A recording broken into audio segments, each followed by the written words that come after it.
வணக்கம். Z from Javad வட்டிப்புதூர். Power writer அப்படிங்கிற YouTube channel மூலமாக உங்களை மீண்டும் சந்திக்க ரொம்ப மற்ற மகிழ்ச்சி. அத்தோட எங்கள் சேனலை சப்ஸ்கிரைப் பண்ணுங்கள், பெல் பட்டன் அழுத்த மறந்துடாதீங்க. அத்தோட எல்லாத்துக்கும் ஷேர் பண்ணுங்கள். கரப்பான் பூச்சி ஜனதா பார்ட்டி சிஜேபி கட்சியினுடைய அடுத்த கட்ட நடவடிக்கை என்ன அப்படிங்கிற ஆலோசனையில் இப்போ இருந்துட்டு இருக்கிறாங்க. ஒரு வாரத்துக்கு முன்னால் கூட அறிக்கை விட்டிருந்தார் அபிஜித், அந்த கட்சியினுடைய நிறுவனர். அடுத்து எதை பற்றி போராடலாம் அப்படின்னு யோசிக்க போகிறோம் அப்படின்னு அறிக்கை விட்டிருந்தார். அது சம்பந்தமான ஒரு கூட்டத்தை கூட்டலாம் அப்படிங்கிறப்ப யாருமே ஒரு மண்டபமோ மற்றபடி ஒரு ஹாலையோ கொடுக்கக்கூடிய அளவுக்கு தயாராக இல்லை அப்படிங்கிற ஒரு தகவல். அதனால் அந்த கூட்டம் ரத்து செய்யப்படுகிறது. எவ்வளோ பெரிய ஒரு புல்லுருவித்தனம் பாருங்க. இதெல்லாமே கம்ப்ளீட்டாக பாஜகவினுடைய சூழ்ச்சிகள் தான். அவங்களுக்கு கொடுத்த அப்படின்னா அப்புறம் உன்னை சும்மா விட மாட்டோம் அப்படின்னு மிரட்டப்பட்டு இருப்பார்கள். இன்னொரு விஷயமும் இருக்கு.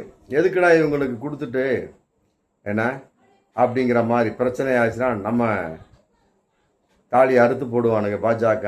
அதனால இன்கம் டேக்ஸ் மற்ற சோர்ஸை எல்லாம் அமுச்சு விட்டு நம்மளை பிரச்சனை பண்ணி விட்டுருவானுங்க அப்படின்னு சொல்லி அது ஒரு பய உணர்வின் வெளிப்பாடு.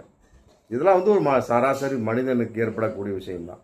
தன் சொத்தை காப்பாற்றி கொள்ள எல்லா மனிதர்களும் அதை எதிர்பார்ப்பாங்க. அதன் அடிப்படையில் அதே நேரத்தில் ஒரு கூட்டம் இப்போ இவங்கள சிஜேபி கூட்டுற சமயத்தில் மிகப்பெரிய ஒரு கலவரம் உண்டாகி எல்லாத்தையும் உடச்சி கிடச்சி நாசம் பண்ணான்னு பல கோடி ரூபா நஷ்டமாச்சுன்னா யார் தருவா?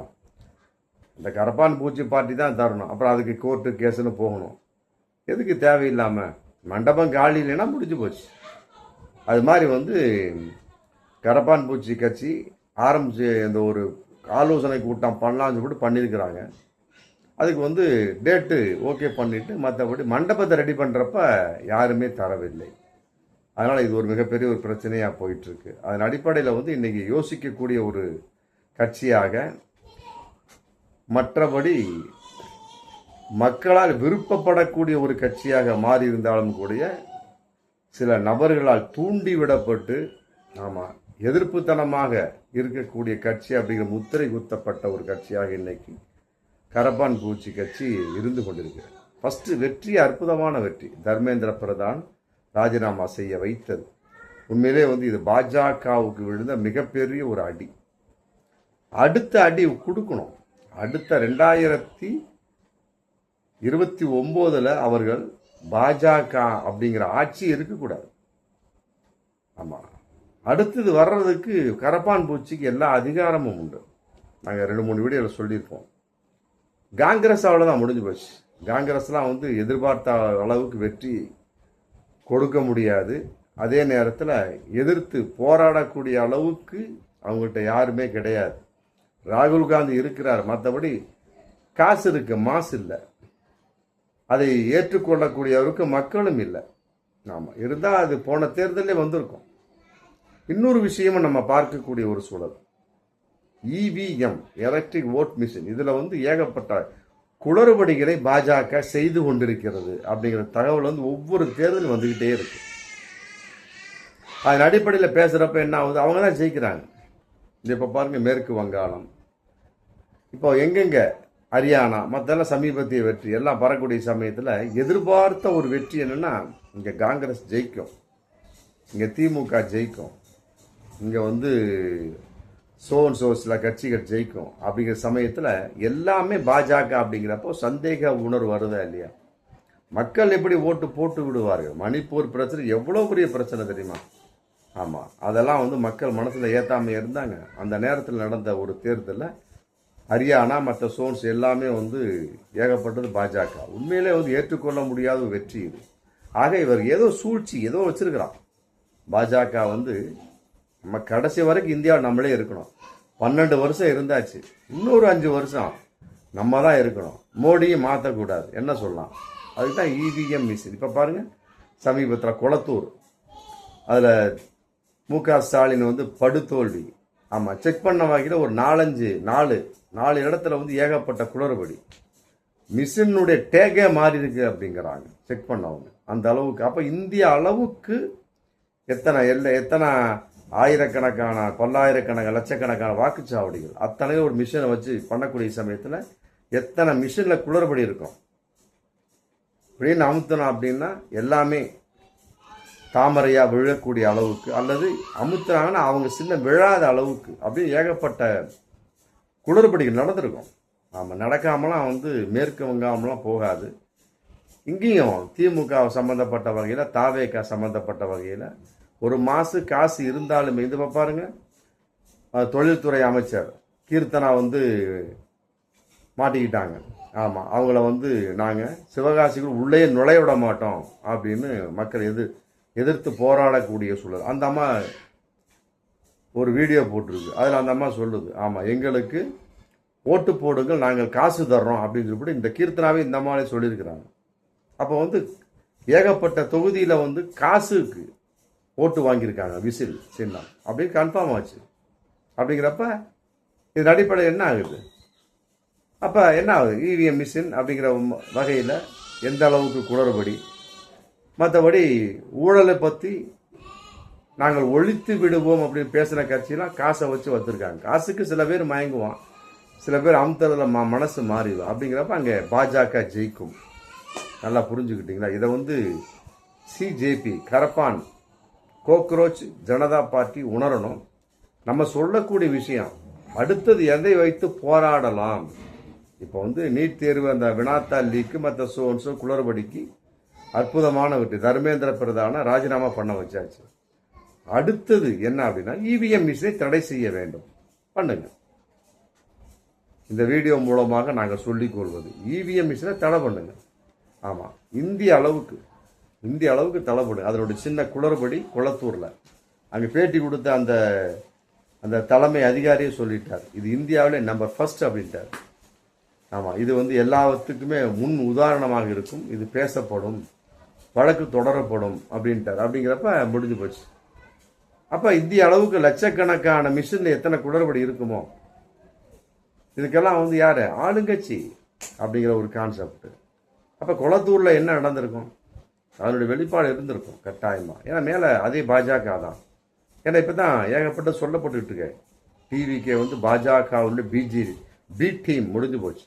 அப்படிங்கிறப்ப அதன் வெளிப்பாடு இங்கே வந்திருக்கும், கட்டாயமாக இருக்கும். அதன் அடிப்படையில் அடுத்து ஆமாம் ஜந்தர் மஞ்சர் 2 அப்படின்னு ஒரு அறிவிப்பு வெளியிட்டிருக்கிறாங்க. அந்த கரப்பான் பூச்சி கட்டி அபிஜித் வெளியிட்டிருக்கார். அதன் அடிப்படையில் 2வதான போராட்டம் இவிஎம் மிஷினை தடை செய்ய வேண்டும். என்ன சொல்கிறீங்க? போராடுங்க, இந்திய அளவுக்கு போராடுங்க, உண்ணாவிரதம் இருங்க. ஆமாம், அதில் மிகப்பெரிய ஒரு விஷயம் நடந்தாலுமே சரி, தவறுதலான விஷயம் நடந்தாலுமே சரி விடக்கூடாது. அடுத்து பிஜேபி வரக்கூடாது. மதவாத கட்சிங்க அது. ஆமாம், இஸ்லாமியர்களை எதிர்த்த கட்சி. மற்றபடி அவருடைய கொள்கை எல்லாமே பட்டியலின மக்களுக்கும் சிறுபான்மை மக்களுக்கும் எதிரான ஒரு கட்சி. அதனால் அந்த கட்சி அடுத்து 2029 இந்தியாவில் வரவே கூடாது. தமிழகத்தில் வாஸ் அவுட்டு. அந்த ஒரே ஒரு ஆள் நீலகிரி போஜராஜன், அவ்வளோதான். அவரு அன்னைக்கு அந்த தொகுதி மறுவரையறை கான்செப்டில் எதிர்ப்பு தெரிவிச்சுட்டு எந்திரிக்க தெரியல, வெளிநடப்பு செய்ய தெரியல, உட்காந்தே இருக்கிறாரு. அப்புறம் எல்லாரும் சொல்கிறாங்க, அப்பா எந்திரிச்சு போகணும்ப்பா அப்படிங்கிறாங்க. எந்திரிச்சு போயிட்டு அந்த ஆள் என்ன பண்ணுறாரு, பாஜக போஜராஜன் திருப்பி உட்காந்துக்கிறாரு.